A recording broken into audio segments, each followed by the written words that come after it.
사실혼 관계에 있던 여성의 딸을 수년간 수십 차례에 걸쳐 성폭행한 남성이 실형을 선고받았습니다.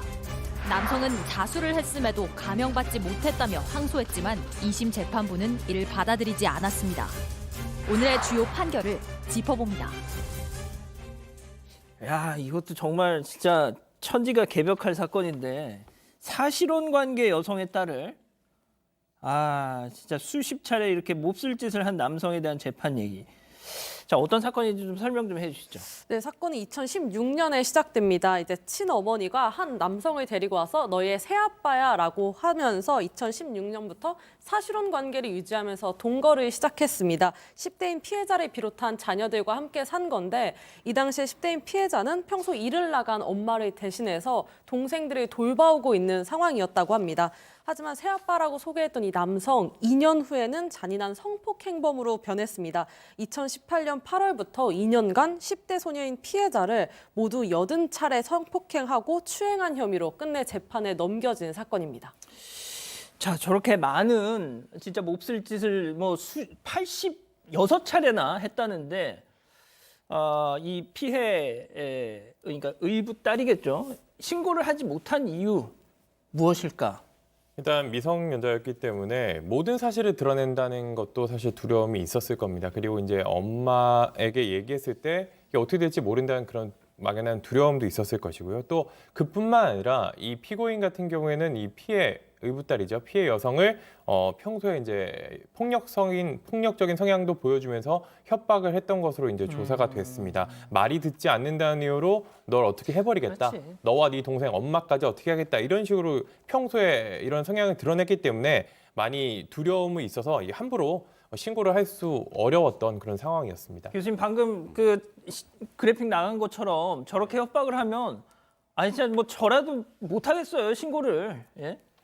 특히 이 두려움이나 공포라고 하는 것은요, 합리적인 판단을 못하게 하는 심리적인 영향을 많이 줍니다. 특히 이렇게 보호받을 수 있는 기회가 좀 결여되어 있는 이런 피해자 같은 경우에는 상당한 두려움을 겪게 되죠.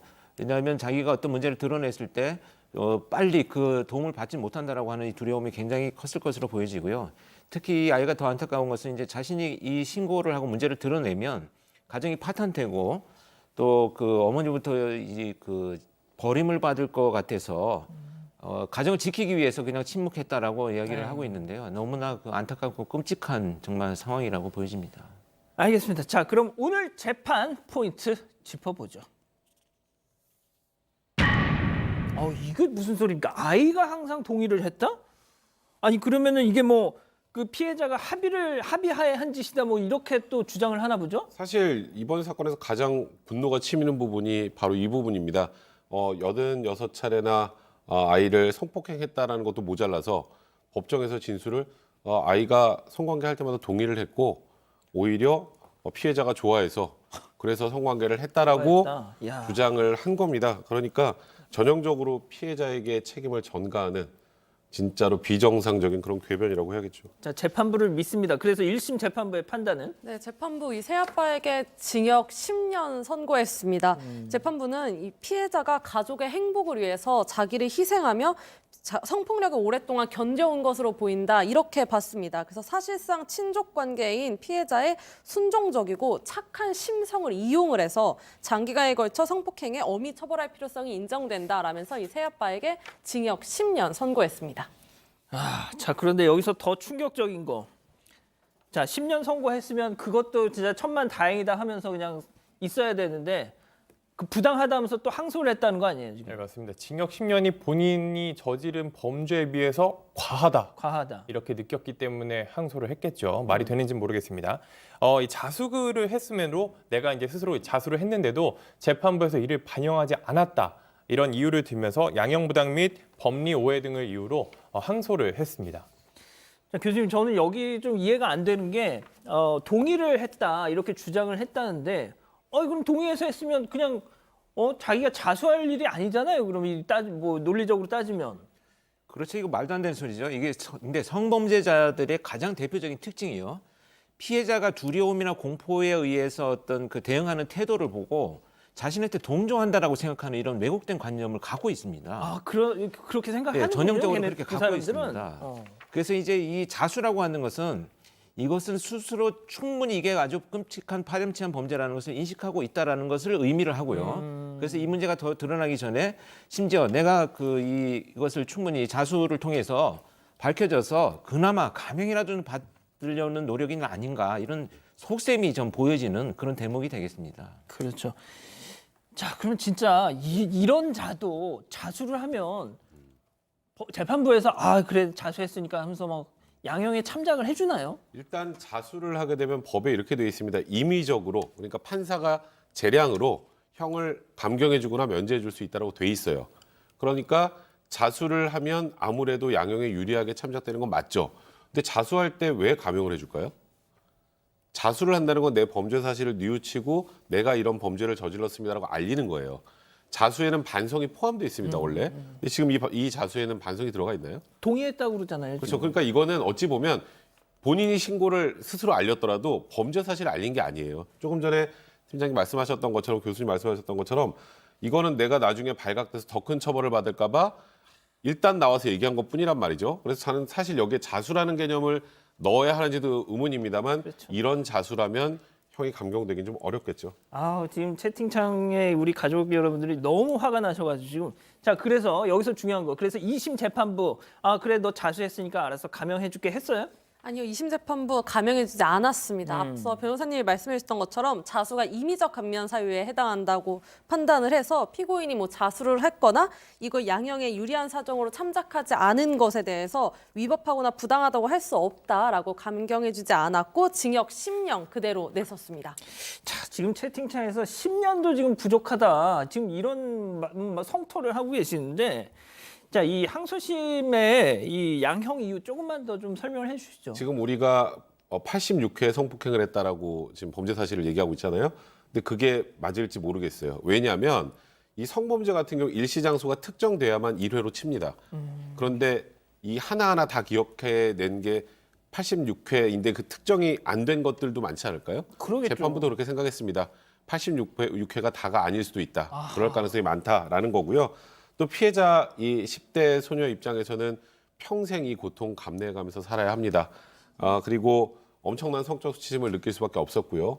그리고 지금 계속 얘기하는 것처럼 오히려 피해자가 동의했다, 성관계에 합의했다 이런 궤변만 늘어놓고 있었고 또 이 지금 10대 소녀의 어머니 그러니까 본인과 내연관계에 있었던 사실혼 관계에 있었던 부인으로부터도 전혀 용서를 받지 못했고 지금 사실상 친족관계라고 할 수 있는 사실상 딸이잖아요. 예. 딸에게 이런 몹쓸 짓을 한 것 이걸 종합해 본다면 원심의 형량이 전혀 무겁지 않다라고 판단한 겁니다.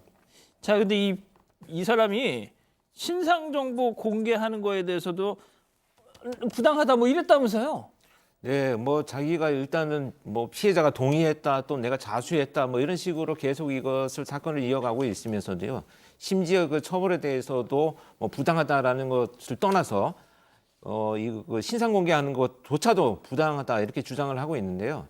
지금 이런 유형의 범죄는 결코 멈춰지지 않습니다. 그래서 당연히 강력한 처벌도 필요하지만 재범 가능성을 우리가 굉장히 높게 보는 사건 유형이기 때문에 당연히 신상 정보가 공개되고 이 보관찰이 계속 유지가 되어야 된다 이렇게 생각합니다. 교수님 그런데 이 피해자 이 10대 의붓 딸 피해자가 이런 말을 했대요. 내가 그냥 4년만 버텼으면 모든 가족이 행복했을 텐데. 그러니까 아마 4년이 지나면 본인이 이제 성인이 돼서 독립을 했을 수 있다. 그러면은 내가 그냥 이 집에서 사라졌으면 이런 일이 또 이렇게 자책을 한단 말이죠. 그렇죠. 이 피해자들 특히 성범죄의 피해자들이 보면 자기 탓을 많이 하는 경우들이 많습니다. 그래서 내가 좀 그렇게 할 걸, 내가 좀 이렇게 했으면 이런 일이 발생하지 않았을 걸. 스스로를 자책하는 것이 상당히 많이 나타나고 있는데요. 이거 정말 안타까운 일이죠. 특히 이렇게 아이들 같은 경우에는 사실 어른들처럼 합리적으로 생각할 수가 없습니다. 일단 그런 상황이기 때문에 피해자 심리를 회피하는 이런 현상이죠. 피해자들이 이 상황만 벗어나면 되라고 자꾸 회피해 나가면서 이것을 그냥 견디고 있는 안타까운 상황인데요. 정말 이 분노하는 것은 이 가해자가 결국 이런 점을 이용해서 범행을 저질러 왔기 때문에 정말 중형에 처해야 된다 이렇게 생각을 합니다. 변호사님, 지금 이 사람이 35이래요. 10년형을 받았다. 그럼 뭐 진짜 풀로 다 채워서 한다 그래도 45살이면 이제 나오는 건데 이때 이 의붓 딸은 20대 정말 또 이런 저 같으면 무서워서 못 살 것 같아요. 사실 저 좋은 지적해 주셨는데요. 이런 성범죄가 벌어졌을 때 가해자를 중하게 처벌하고 하는 것 물론 중요하지만 더 중요한 건 피해자입니다. 그러니까 피해자를 그간에 어떻게 보호하고 치료하고 치유하고 그리고 나중에 가해자가 출소하고 나서 어떻게 해서 이 피해자를 더 보호해줄 수 있을지 뭐 사실 조두순 사건과 관련된 조두순 사건도 조두순 출소도 사실 이게 계속 논란이 됐던 거잖아요. 그러니까 조두순 사건은 모든 국민들이 관심을 갖고 있으니까 온 인력이 다 투입이 돼서 조두순이 집 밖으로 나오는 것까지 저희가 실시간으로 알 수 있을 정도로 하고 있지 않습니까? 그런데 제2의 조두순, 제3의 조두순 많습니다. 나머지 다른 사건의 피해자들, 언론에 노출되지 않은 그런 사건들도 피해자들을 꼼꼼히 챙기고 가해자가 보복하지 못하도록 이에 대한 철저한 대응은 좀 필요하다고 봅니다. 알겠습니다. 자.